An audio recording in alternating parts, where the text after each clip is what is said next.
Hello everyone, welcome to एडुसेंट्रम।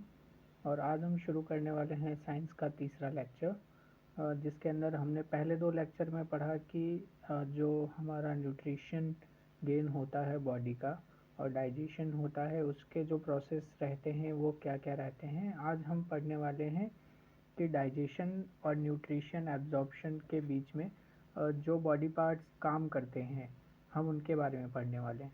तो आज के जो हमारे टॉपिक्स रहेंगे, उसका पहला जो टॉपिक है वो है लीवर, दूसरा है गाल ब्लैडर, तीसरा है पैनक्रियाज, इसके सब पार्ट है आइलेट्स ऑफ लैंगरहैंस, और फोर्थ पार्ट है जो वो होता है सोमैटोस्टेन। ठीक है, तो अभी हमारा जो टॉपिक रहेगा वो रहेगा पहला लीवर। ठीक है, लीवर के बारे में एक चीज़ जानते हैं हम कि ये जो होती है लार्जेस्ट ग्लैंड होती है ह्यूमन बॉडी की। ठीक है, इस चीज़ को हम ध्यान में रखेंगे कि largest gland of human body, और इसका जो वेट रहता है वो कितना रहता है 1.5 ग्राम्स, और सॉरी 1.5 किलोग्राम्स या फिर 1500 ग्राम्स। तो इसके अलावा एक चीज़ हम देखते हैं कि बाइल जो होता है वो लीवर से सिक्रेट होता है। ठीक है, इस चीज़ को आप ध्यान रखिएगा, क्योंकि ये वर्ड जो है ये बहुत बार अभी यूज़ में आने वाला है। ठीक है, तो बाइल कहाँ से सिक्रेट होता है, वो लीवर से सिक्रेट होता है। इसके अलावा लीवर का एक और जो इम्पोर्टेंट काम होता है वो क्या कार्य करता है कि अमीनो एसिड को अमोनिया में कन्वर्ट कर देता है। ठीक है, अमीनो एसिड को क्या करता है, अमोनिया में कन्वर्ट करता है, और ये प्रोसेस क्या होता है, डी एमिनेशन। ठीक है, इस चीज़ को आप ध्यान रखिएगा कि अगर पूछते हैं कि what is the function of liver called deamination, तो उसको आप जवाब देंगे कि ये अमीनो एसिड को अमोनिया में कन्वर्ट करता है। अब अमीनो एसिड जो रहता है उसका जो वर्क रहता है वो किस हिसाब से रहता है। देखिए, अमीनो एसिड वो डीएमिनेशन के थ्रू अमोनिया में कन्वर्ट होता है। ठीक है, अमोनिया से वो ऑर्निथ्राइन प्रोसेस के थ्रू यूरिया में कन्वर्ट होता है। ठीक है, अमीनो एसिड अमोनिया में किसकी वजह से कन्वर्ट होता है, डीएमिनेशन की वजह से, और फिर अमोनिया से यूरिया में किस वजह से कन्वर्ट होता है, ऑर्निथाइन प्रोसेस की वजह से, और इसके बाद में ये किडनी के रास्ते बाहर आ जाता है। ठीक है, इसके अलावा लीवर का एक और मेन इम्पॉर्टेंट फंक्शन है, जो कि क्या है कि ये जो होता है, जो हमारे बॉडी में प्रोटीन की जब कमी हो जाती है, ठीक है, तो ये प्रोटीन को जब कार्बोहाइड्रेट की कमी हो जाती है हमारी बॉडी में, तो ये प्रोटीन के कुछ क्वांटिटी को ग्लूकोज के अंदर भी कन्वर्ट करता है, जिससे कि हमारी जो बॉडी रहे उसके कार्बोहाइड्रेट को वो कंप्लीट ग्लूकोज उसको एनर्जी वगैरह मिलती रहे। ठीक है, तो कार्बोहाइड्रेट आपको पता है कि हम जो कुछ भी खाते हैं, जैसे वीट खाते हैं तो उसमें भी कार्बोहाइड्रेट होता है, पोटैटो इसके अंदर भी कार्बोहाइड्रेट होता है। इसके अलावा कोई भी खाना खाते हैं तो उनका मेन काम क्या रहता है, ग्लूकोज जो होता है वो बॉडी को एनर्जी देने में भी हेल्प करता है। तो इसलिए जब हमारी बॉडी में कार्बोहाइड्रेट की कमी होती है, तब प्रोटीन को ये ग्लूकोज प्रोटीन के कुछ पार्ट्स को ये ग्लूकोज में कन्वर्ट कर देता है। इसके अलावा जब ग्लूकोज हमारी बॉडी में एक्सेस में आ जाता है, तब क्या कार्य वर्क करता है लीवर, जो एक्सेस ऑफ ग्लूकोज हमारे ब्लड में होता है उसको ग्लाइकोजन में कन्वर्ट करता है। ठीक है, एक्सेस ऑफ ब्लड को किस में कन्वर्ट करता है, ग्लाइकोजन में। ठीक है, और ये बॉडी की हेप्टिक सेल्स के अंदर इनको स्टोर करके रखता है। ठीक है, और हेप्टिक सेल्स से जब हमें ज़रूरत पड़ती है बॉडी के अंदर, जब ग्लूकोज की कमी होने लग जाती है, तो ये क्या करता है, वापस से ग्लाइकोजन को ग्लूकोज में कन्वर्ट कर देता है। ठीक है, तो लीवर के फंक्शन एक बार हम वापस देख लेते हैं शुरू से। देखो, सबसे बड़ी ग्लैंड होती है हमारी बॉडी की, बाइल जूस को ये सिक्रेट करता है। इसके अलावा अमीनो एसिड को डी एमिनेशन के थ्रू अमोनिया में कन्वर्ट करता है, और इसके बाद में क्या कार्य करता है, लीवर जो होता है वो एक जब कार्बोहाइड्रेट की डेफिशिएंसी रहती है तो प्रोटीन के कुछ पार्ट्स को ग्लूकोज में कन्वर्ट करता है। ठीक है, और ग्लूकोज को भी किस तरह से स्टोर करता है, ग्लाइकोजन की फॉर्म में स्टोर करता है, कहाँ पे, हेप्टिक सेल्स के अंदर। ठीक है, तो अगर कोई ये पूछता है कि हेप्टिक सेल्स का मेन काम क्या रहता है, तो वो ग्लाइकोजन को स्टोर करती है। ठीक है। और इसके अलावा लीवर को जब ज़रूरत पड़ती है, जब बॉडी को जब नीड रहती है, तब ग्लाइकोजन को वो ग्लूकोज में कन्वर्ट करता है। ये तो आपका हो गया फर्स्ट पार्ट। अभी हम पढ़ते हैं सेकंड पार्ट के बारे में। इसके अलावा जब हमारी बॉडी में फ़ैट की कमी हो जाती है, ठीक है, हम देखते हैं ना कोई भी हम फूड पैकेट खरीदते हैं या कुछ भी खरीदते हैं तो उस पर देखते हैं कि उसमें फ़ैट कंटेंट कितना है, ठीक है। तो इसी तरह से फ़ैट हमारी बॉडी के लिए एक नेसेसरी चीज़ भी है, और जब फ़ैट बहुत ज़्यादा हो जाता है तो वो हमें हार्म भी करता है। तो इसलिए आपको हेल्दी रहने के लिए हर चीज़ का बैलेंस बनाकर चलना चाहिए। तो अभी हम यहाँ देखेंगे कि जब हमारे यहाँ बॉडी में डेफिशिएंसी ऑफ फैट हो जाता है, तब ये कार्बोहाइड्रेट को फैट में भी कन्वर्ट करता है। इसके अलावा ये फाइब्रोजेन प्रोटीन बनाता है, ठीक है। फाइब्रोजेन प्रोटीन का मेन वर्क क्या रहता है कि जब भी हम देखते हैं कि हमारे को चोट लग जाती है, ठीक है, तो हम देखते हैं कि 1-2 दिन बाद में जब जब ब्लड निकलता है तो उसके ऊपर एक पतली सी लेयर आ जाती है प्रोटीन की, जिसकी वजह से जो हमारा ब्लड का क्लॉट होता है वो बन जाता है, और धीरे सूखते सूखते फिर वो ब्लड को रुक जाती है, ठीक है। तो इस चीज़ का हम ध्यान रखेंगे कि फाइब्रोजिन प्रोटीन कौन बनाता है, लीवर बनाने में हेल्प करता है।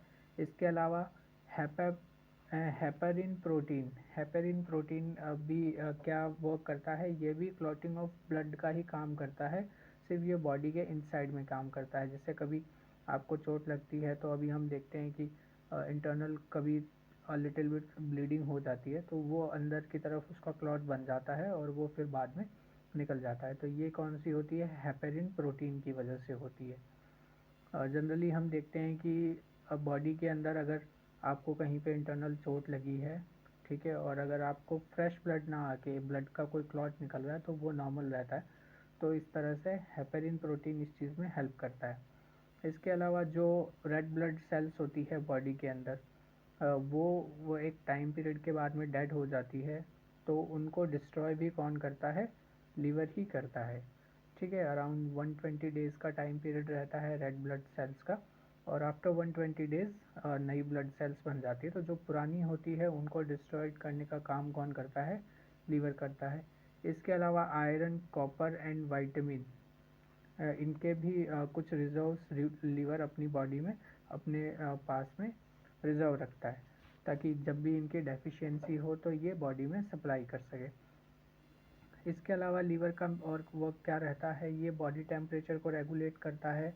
इसके अलावा कि पॉइज़न जो होता है, अगर मान लीजिए कि हम कभी मूवीज़ वगैरह में भी देखते हैं कि किसी को ब्लड फूड के अंदर या लिक्विड में पॉइज़न मिला के दे दिया, तो जब हम उसको चेक करते हैं, ऑटोप्सी करते हैं जब उसकी, तो ऑटोप्सी के टाइम पे लीवर को जब हम चेक करते हैं तो लीवर से पता चल जाता है कि उसके फूड में कौन सा पॉइज़न दिया गया है, कौन सा नहीं दिया गया, ठीक है। इसके अलावा अब एक पार्ट हो गया आपका लीवर का, तो इससे हमें पता चलता है कि लीवर जो रहता है उसका बहुत इम्पोर्टेंट फंक्शन है, ठीक है। तो सेकंड, अब हम अपने डाइजेशन के पार्ट्स के बारे में देखें तो सेकंड जो आता है वो आता है गाल ब्लैडर।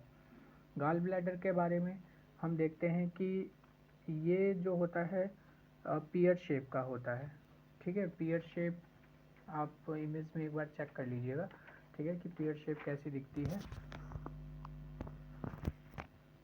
और इससे क्या होता है कि बाइल जो होता है वो स्टोर होता है, ठीक है। बाइल के बारे में अभी हमने पढ़ा कि बाइल कहाँ से सिक्रीट होता है, लीवर से होता है, ठीक है। और बट ये स्टोर कहाँ पे होता है, गाल ब्लैडर में होता है, ठीक है। और फिर देखिए जैसे कि यहाँ पे हम देखते हैं इस चीज़ को कि जो बाइल होता है वो गाल ब्लैडर में आता है बाइल डक्ट के थ्रू, ठीक है। बाइल डक्ट के थ्रू जो होता है, फिर वहाँ से वो कहाँ जाता है, ड्यूडेनम में जाता है, और रिफ्लेक्स एक्शन के थ्रू। और ये मेनली क्या है, डाइजेशन में मोस्ट इंपॉर्टेंट चीज़ होती है। अभी इसके हम मेन फंक्शंस देखेंगे। सबसे पहले बाइल के बारे में थोड़ी बहुत इन्फॉर्मेशन ले लेते हैं कि सबसे पहले हम इसकी देखेंगे पीएच। पीएच क्या रहती है, 7.7। तो इससे पता चलेगा कि इसका नेचर क्या है, वो क्या है, एल्कलाइन नेचर का है, ठीक है। एल्कलाइन नेचर का हो गया, और इसका जो कलर रहता है वो येलोइश टाइप का रहता है, मतलब हल्का येलो टाइप का रहता है, इसके अलावा जो इसमें वाटर कंटेंट होता है वो कितना होता है, 85% होता है, और जो बाइल पिगमेंट होता है वो कितना होता है, 12% होता है। ठीक है, इस चीज़ को देख लीजिएगा। इसके बाद में हम आगे देखते हैं कि इसके मेन फंक्शंस क्या क्या रहते हैं। सबसे पहला मेन फंक्शन तो इसका यही है कि जो एसिडिक फूड अगर कुछ होता है तो उसके मीडियम को ये एल्केलाइन में कन्वर्ट कर देता है। ठीक है, एक बाइल जो होता है इसका येलोइश कलर होता है, quantity of bile pigment 12%, water content जो होता है 85% होता है। इसके मेन फंक्शंस क्या क्या होते हैं, सबसे पहला कि ये फूड का जो मीडियम होता है उसको एल्केलाइन मीडियम में कन्वर्ट करता है। ठीक है, इसके बाद में जो हार्मफुल बैक्टीरियाज होते हैं बॉडी के अंदर या फूड के अंदर उसको ये किल करने के काम आता, किल करता है। फिर जो फैट होता है उसको इमल्सिफाई करता है। इसके अलावा बाउल मूवमेंट जो होता है, बाउल मूवमेंट इंटेस्टाइन का, उसको ये कंट्रोल करता है। इसके अलावा विटामिन के को एब्जॉर्ब करता है। ठीक है, विटामिन के को एब्जॉर्ब करता है, विटामिन के को एब्जॉर्ब करता है। और विटामिन के का मेन वर्क जो रहता है वो क्या रहता है, ये ब्लड क्लॉट को बनाने में हेल्प करता है। इसके अलावा हमारे जो वोन्स होते हैं, हमें जो चोट वगैरह लग जाती है तो उसको हील करने के भी बहुत ज़्यादा काम आता है। इसके अलावा जो बोन्स होती है हमारी बॉडी की उनको हेल्दी रखने में काम आता है। ठीक है, विटामिन के जो रिच फूड्स होते हैं वो कौन से होते हैं, जो हरी सब्जियां होती है, बनाना या फिर एप्पल वगैरह, ये सब जो होते हैं वो विटामिन के रिच फूड्स होते हैं। ठीक है, अब हम नेक्स्ट जो है उसके बारे में देखते हैं। इसके अलावा देखिए एक और छोटी सी बात कि बाइल डक्ट के बारे में हमने पढ़ लिया। बाइल डक्ट के थ्रू क्या होता है कि जो बाइल जूस होता है वो आपका इसमें आता है, ड्यूडेनम में आता है। ठीक है, अगर बाइल डक्ट कहीं पे ऑब्स्ट्रक्ट हो जाती है तो हमारी बॉडी जो लीवर जो है वो ब्लड से बिलिरुबिन एब्जॉर्ब करना बंद कर देता है। ठीक है, इस चीज़ को ध्यान रखेंगे, बिलिरुबिन एब्जॉर्ब करना बंद कर देता है, जिसकी वजह से जो बिलिरुबिन होता है वो पूरी बॉडी के अंदर स्प्रेड हो जाता है। और जब बिलिरुबिन स्प्रेड हो जाएगा तो हमारी बॉडी हल्का येलो, जैसे कि हमने देखा था अभी कि जो बाइल जूस होता है वो येलोइश कलर का होता है, तो इस वजह से हमारी जो बॉडी होगी वो पूरी येलो हो जाएगी, तो जिसको हम कौन सा डिजीज़ कहते हैं, जॉन्डिस कहते हैं। ठीक है, तो इस चीज़ को ध्यान रखिएगा कि अगर बाइल डक्ट जो है वो ऑब्स्ट्रक्ट हो जाती है तो हमें जॉन्डिस नाम की एक डिजीज़ हो जाती है। तो इस चीज़ को ध्यान रखेंगे कि जब भी हम देखते हैं कि जॉन्डिस टेस्ट अगर कोई डॉक्टर करवाता है तो वो बिलिरुबिन को ही चेक करवाते हैं सबसे पहले, तो इस बात का ध्यान रखेंगे। पैनक्रियाज के बारे में बात करते हैं। पैनक्रियाज थर्ड बॉडी पार्ट रहता है और ये सेकंड लार्जेस्ट ग्लैंड है हमारी बॉडी की। अगर फर्स्ट लार्जेस्ट की बात करें तो इसका जवाब आप बताइए कि फर्स्ट लार्जेस्ट कौन सी है। ठीक है, अब पैनक्रियाज को डाइजेस्टिव जूस भी कहा जाता है। इसके अलावा ये एंडोक्रिन और एक्सोक्रिन दोनों टाइप के मूवमेंट करती है। ठीक है, एंडोक्रिन और एक्सोक्रिन आप देख लीजिएगा। एंडोक्रिन का मतलब होता है इंटरनल मूवमेंट और एक्सोक्रिन के लिए होता है एक्सटर्नल मूवमेंट। ठीक है, तो सिर्फ आपको इसमें इतना ही ध्यान रखने की ज़रूरत है कि एंडोक्रिन मूवमेंट और एक्सोक्रिन मूवमेंट कौन करता है, तो पैनक्रियाज करती है। ठीक है, इसके अलावा पैनक्रियाटिक जूस के बारे में अगर हम बात करें तो इसमें 9.8% ऑफ वाटर होता है। ठीक है, इसके अलावा एक सेकंड रुकिए, मैं इसको देख लेता हूँ।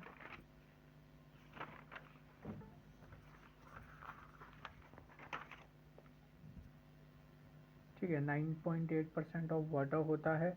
ठीक है, इसके अलावा इसमें रिमेनिंग कौन कौन से होते हैं, एक तो सॉल्ट होता है और एंजाइम्स होते हैं।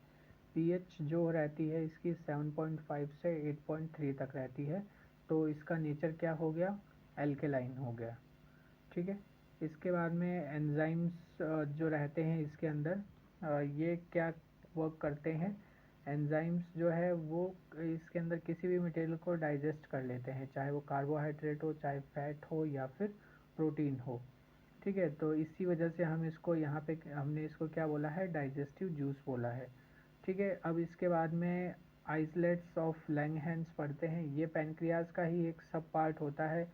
इसको आइसलेट ऑफ लैंगहेंस क्यों कहते हैं, क्योंकि इसके जो डिस्कवरर थे, जिन्होंने इसकी खोज की थी, उनका नाम था लैंगहेंस। ठीक है। इसके अलावा ये पैनक्रियाज में और क्या क्या काम करते हैं, इसके अंदर जो सेल्स रहती है, देखिए एक तो बीटा सेल्स होती है जो इंसुलिन सिक्रीट करती है, अल्फा सेल्स होती है जो ग्लूकागोन सिक्रीट करती है, और एक डेल्टा सेल्स होती है जो सोमैटोस्टिन हार्मोन को सिक्रीट करती है।